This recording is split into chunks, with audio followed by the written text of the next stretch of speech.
Now let's see the question number 3rd. What is given that AB is parallel to CD? AB CD के parallel है and EF is perpendicular to CD. Whenever you heard the word perpendicular, that means the point of intersecting, at the point of intersection there is a 90 degrees angle.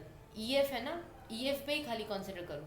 EF CD पे perpendicular है, मतलब EF जहाँ पे intersect कर रहा है, मतलब ये वाले point पे क्या हो रहा है, 90 डिग्री का एंगल बन रहा है. आपको सबसे पहले क्या फाइंड आउट करना है, AGE. So I want to use another marker.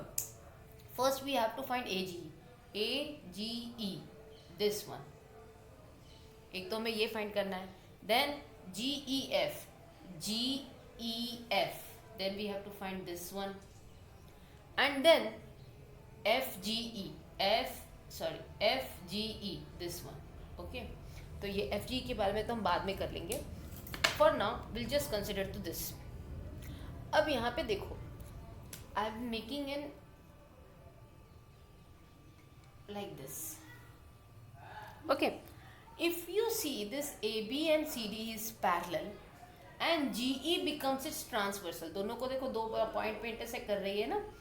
अगर ये इंटरसेक्ट कर रही है, ट्रांसवर्सल है GE, तो ये वाला एंगल और ये वाला एंगल किस तरह के एंगल बन गए.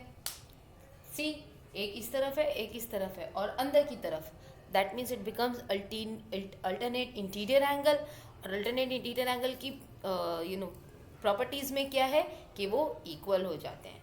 पर ये इक्वल क्यों हो रहे हैं, क्योंकि हमें क्या दिया गया है कि वो दोनों लाइंस कैसे हैं, पैरेलल है. So we will write as, since AB is parallel to CD and GE is transversal, and GE is transversal, therefore angle AGE will be equals to angle GED के बराबर हो जाएगा.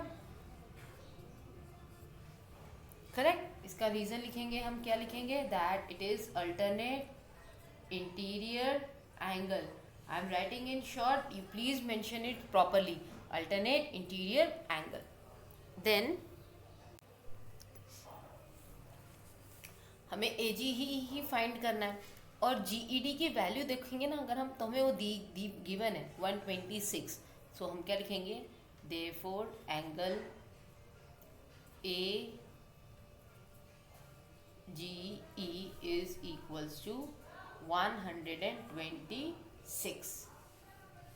तो ये आपकी आ गई है फर्स्ट वाली वैल्यू. AGE की वैल्यू आ चुकी है अल्टरनेट इंटीरियर एंगल को कंसिडर करते हुए. अब सेकेंड वाले पे चलते हैं. सेकेंड वाला क्या कह रहा है, GEF. So let me just clear this diagram so that I can make it, I can mark the angle easily. So now just see it carefully. We need to find GEF. हमें इस वाले, ये जो अंदर वाला angle है ना, ये रेड वाला, we need to find this angle. अब अगर हम ध्यान से देखें तो ये जो GEF है ना, ये GED के अंदर बन रहा है ना. GED इस कंप्लीट एंगल के बीच में एक रेड वाला और एक ब्लैक वाला एंगल बन रहा है. जबकि इस ब्लैक वाले एंगल की वैल्यू हम जानते हैं, व्हाट, दैट इज 90 डिग्री. क्यों, because FE is perpendicular to CD. Okay, तो हम इसकी वैल्यू बहुत इजीली सब फाइंड आउट कर सकते हैं. हाउ, क्योंकि ये तो है टोटल 126. इस 126 में से इस 90 डिग्री को सब्ट्रैक्ट कर दो, तो बच गया सिर्फ ये वाला रेड वाला angle. So we will write now, since FE और EF is perpendicular to CD. It is given, ये दिया हुआ है ना, EF CD पे perpendicular, it is given. Therefore angle FED is equals to 90. FED ये क्या बन गया, 90 डिग्री का एंगल. इसे हम इक्वेशन 1 दे देते हैं.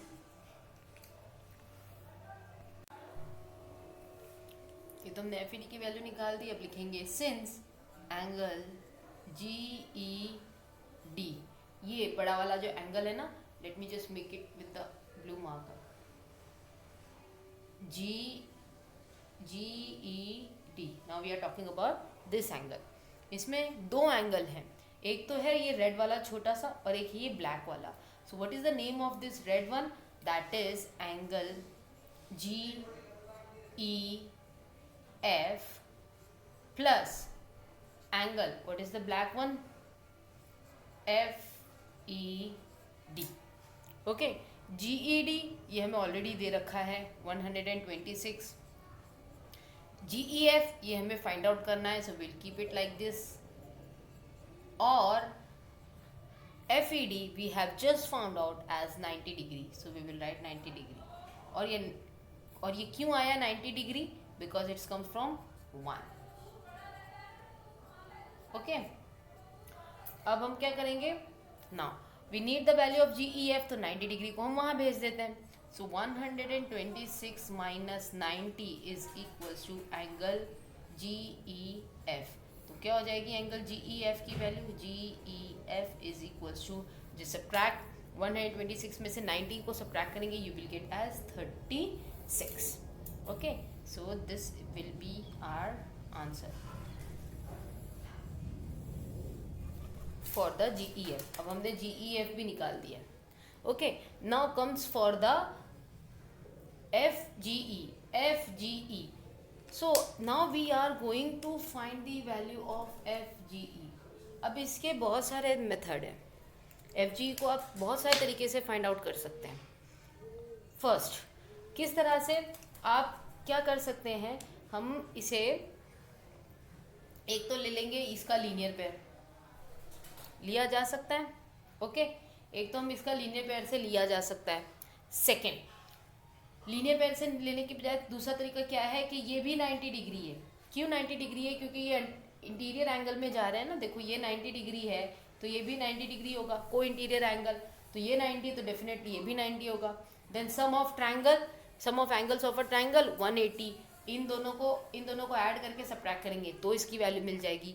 और थर्ड वे है क्या कि ये वाला एंगल और ये वाला एंगल किस तरह के हैं? Alternate interior angle. तो उससे आपको थर्ड वाली वैल्यू भी मिल जाएगी. You can try any of the value, but for the easiness you can easily do with the alternate interior angle और द लीनियर पेयर. आप इसको लीनियर पेयर कंसिडर करके भी कर सकते हो. अब क्या ले लो? बस simply since angle AGE and FGE plus angle FGE is equals to 180. ये क्या हो गए? Linear pair.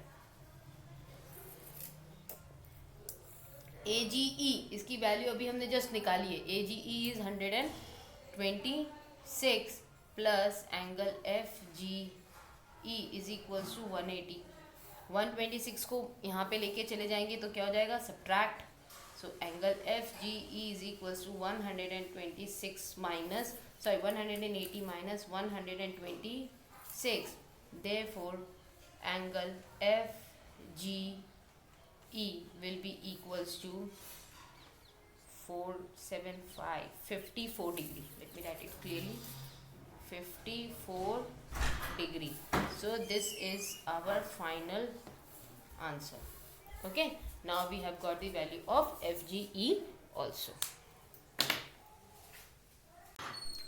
And at the end, after completing the solution, at the end you write all the value जो हमें find out करनी थी ना.